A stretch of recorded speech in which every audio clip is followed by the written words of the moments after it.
स्वागत है आप सभी का ज़रा हटके में दीपाशी के साथ। आज आपको एक छोटी सी कहानी सुनाती हूँ। एक छोटा बच्चा था। वो जब अपने स्कूल गया तो उसके टीचर ने उससे पूछा, बेटा तुम्हारे को मैं अगर 2 आम दूँ और 2 आम तुम्हारा दोस्त तुमको दे तो टोटल कितने आम हुए? बच्चे ने तुरंत रिप्लाई दिया, सर 5 आम। अब टीचर थोड़ी देर तो कंफ्यूज हुआ। फिर उसने सोचा चलो मैं इसको किसी और तरीके से पूछ के देखता हूँ। उसने फिर से सवाल पूछा, बेटा अगर तुम्हारे पास 2 संतरे मैं दूँ और 2 संतरे तुम्हें तुम्हारा दोस्त दे तो टोटल कितने संतरे हुए? उसने फिर से तुरंत रिप्लाई दिया, सर 4 संतरे। अब टीचर बड़ा खुश हुआ। उसने कहा इसका मतलब इसको ऐड करना तो आता है।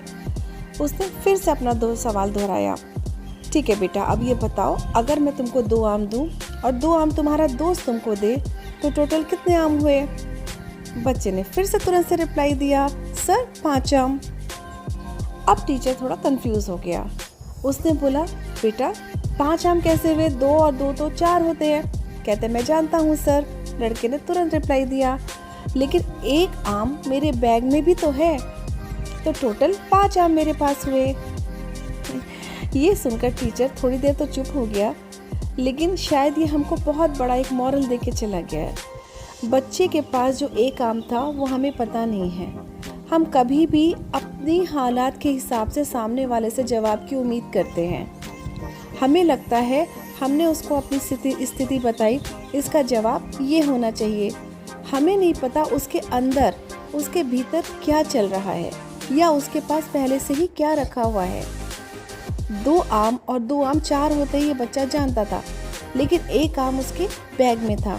इसी तरह से जब हम किसी से बात करते हैं तो हमें ये नहीं पता होता कि हम उसकी मनस्थिति के हिसाब से बात नहीं कर रहे।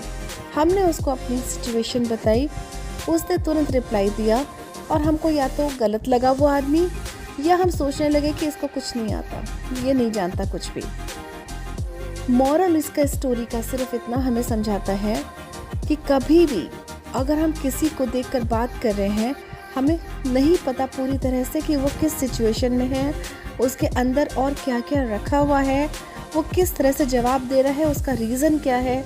जब तक पूरी तरह से उसको हम ना समझें, हमको कोई भी जजमेंट या कोई भी कमेंट पास नहीं करना चाहिए। इसी को कहते हैं do not see intentions behind other people's mistake. हो सकता है वो ऐसे सिचुएशन से गुजर रहा हो जो उसने तुरंत से ये रिप्लाई दिया। ऐसे ही कुछ और कहानियों के साथ, कुछ और मज़ेदार किस्सों के साथ, त्योहारों के साथ ज़रा हटके में बाय दीपाशी।